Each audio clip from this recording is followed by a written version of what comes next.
ओडिशार प्रतिटी गलिकंदी आज गोटे चर्चा क्यारिगर माने 90% मार्क पिलांक मुंडरे गोटे भय आउ अभिभावकों मखिरे एक स्वप्न जे जदि पिला 90% नंबर न रखिला तेबे तार सबु रास्ता बंद हो जीवनी तो किंतु आज आमे सही मापकाठी को परखिबु कॉलेज कटअप ठारू चाकरी पर्यंत कौन दुईटी अंकर नंबर ही सफलतार शेष परिचय ना यह केवल एक सामाजिक भ्रम। ड्यू टाइम्स ओडिशार एही स्वतंत्र उपस्थापन आमे खोजिबु प्रकृत सफलतार चाबिकाठी।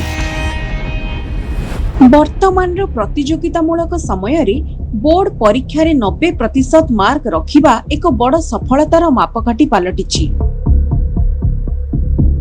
ओडिशार हजार हजार छात्र छात्री एवं सेमानक अभिभावकଙ୍କ मनरे एही धारणा बद्धमूल होईछि जे जदि परीक्षा खाता रे नंबर 90% रु कम रहिला तेबे भविष्यत अंधकारमय। किंतु प्रकृत सत्य एहाठारु यथेष्ट भिन्न। वास्तव रे 90% मार्क रखिबा एक सुंदर आरंभ होई पारे किंतु एहा सफलतार शेष परिचय नुहे। एहा केवल एक सामाजिक भ्रम जे कम मार्क रखिथिबा पिला जीवन रे किछि करि परिबे नाही। एहा सत जे उच्च मार्क आपनकु भलो कॉलेज रे सुजोग दिए किंतु कॉलेज भीतर को पसिबा परे आपनक डिग्री नुहे आपनक बुद्धि और कौशल ही आपनकु आगो को नै थाए। तो 90% रखुवा पिला कौन केवल निज लाइफ रे सक्सेस पाए कौन 90% तलू रखुवा पिला सक्सेस पाएनी।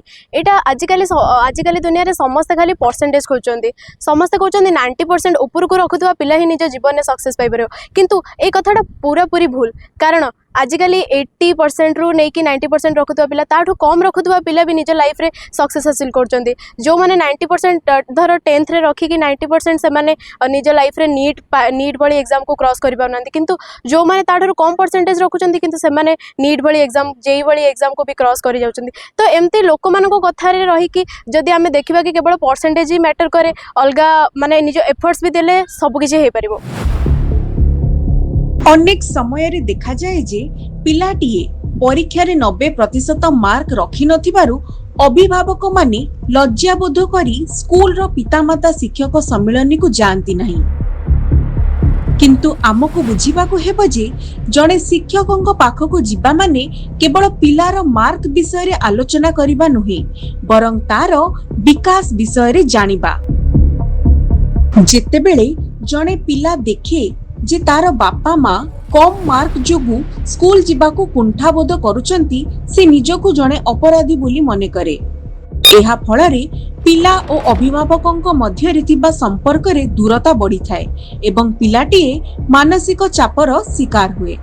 90% रखीदेले जैसे सबू एग्जाम रे कॉम्पिटिटिव एग्जाम रे पास हो जीवो निज लाइफ रे गोटे भल बड़ माने पर्सन हो पार सेमिति किछि नै। आजिकली देखियो 99% रखुता पिला मध्य जेई और नीट भली एग्जाम क्रैक कर पाना। 10th class result is just a number कहीं ना 10th क्लास अल्प सिलेबस 11 12 बहुत सिलेबस से 10th क्लास दुई मास पढ़ी मत गोटे पिला 90 एबव क्रॉस कर पार किंतु जेई नीट क्रैक कर पारियोनी कारण जेई नीट पे कंसिस्टेंट दरकार डेडिकेशन दरकार मोटिवेशन दरकार किंतु 10th class just a number किंतु 10th क्लास 90% रखले टिके भल लगे मन गोटे शांति मिले पेरेंट्स गोटे खुशी मिले किंतु 10th क्लास 90% एबव रखिदे माने से लाइफ रे सक्सेस हो जाए माने नाही। सफलता एक दौड़ नुहे एहा एक यात्रा। अनेक समय रे हाराहारी नंबर रखुतिबा छात्र माने जीवन रे अधिक सफल हुअंती कारण से माने परीक्षा खाता बाहरर दुनिया को बुझीबाकू चेष्टा करंती। निजको केवल दुईटी अंक नंबर मध्य रे सीमित रखंतु नाही।